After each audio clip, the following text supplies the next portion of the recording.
Welcome to the Fear and Greed Business News Afternoon Report for Tuesday, the 17th of December, 2024. I'm Sean Aylmer.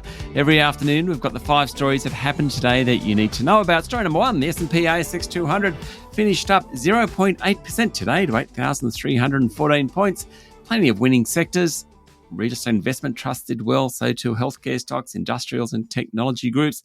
The biggest losers were the energy stocks. The big banks all did well, so too Goodman Group, Aristocrat Leisure, REA and Pro Medicus, not so good. BHP and Woodside. A few interesting corporate news items today. PEXA, the property settlement exchange backed by Commonwealth Bank, jumped 8% after announcing a new CEO. Novonix jumped as much as 16% before settling up 5% after it received conditional approval for a loan from the US Department of Energy.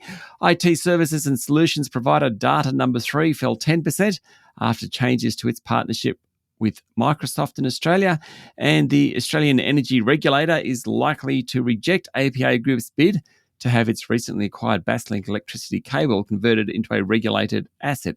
That sent its share price lower. Story number 2, Federal Treasurer Jim Chalmers will tomorrow release the mid-year economic and fiscal outlook statement, an update on how the budget's going, and he's warned not to expect any big numbers to help reduce the cost of living. Any spending for the cost of living won't stand out, Dr. Chalmers said. The focus instead will be on rolling out what has already been announced. MYEFO will have $14.6 billion worth of savings from reprioritising funding in areas like aged care reforms and the Indigenous Advancement Program, according to Finance Minister Katie Gallagher. MYEFO will confirm that the budget is back in deficit, and it will be for some time. Story number 3, BHP and Rio Tinto will join with BlueScope Steel to build Australia's largest electric iron-making furnace, a move they say may speed up the decarbonisation of steel production. The pilot project near Perth will produce 30,000 to 40,000 tonnes of molten iron a year and will initially use natural gas and hydrogen supplied by consortium partner Woodside to reduce iron ore to direct reduced iron, according to a joint statement from the companies.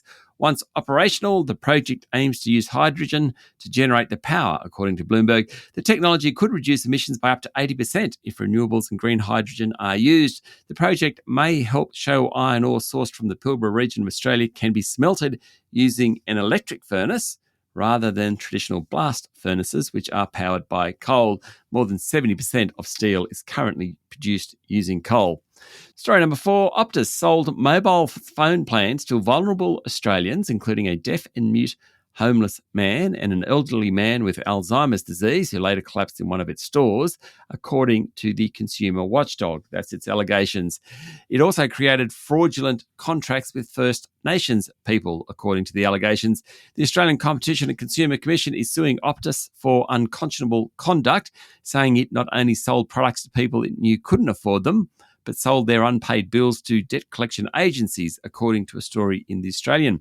It even sold debt to third parties when Optus senior management and its parent Singtel knew some consumers had no knowledge of the contracts, which appeared forged. Optus, which has since apologised to consumers, also dismantled its profit protection team, responsible for investigating suspected compliance issues during the height of the allegations, despite protestations from staff, the ACCC alleges. This is the ACCC side of the story. We are still to hear from Optus. And story number 5, Donald Trump lost his request to toss his conviction in the New York hush money case on presidential immunity grounds, though the case may not proceed to sentencing as the president-elect continues to challenge the verdict. The judge ruled that Trump had failed to properly raise objections to most of the evidence he claimed was subject to immunity, except for the testimony of one witness. The judge said that even if the challenged evidence fell within Trump's presidential authority, prosecutors used it to prove decidedly personal acts of falsifying business records, and that there is no danger of intrusion on the authority and function of the executive branch. Finally, Justice Juan Merchant said that any possible error in admitting evidence was harmless, in that it would not have changed the overwhelming evidence of guilt against Trump. That's it for the afternoon report for Tuesday, the 17th of December, 2024. Make sure you hit follow on the podcast. We'll be back tomorrow morning with a Wednesday edition of Fear and Greed Business News. I'm Sean Aylmer. Enjoy your evening.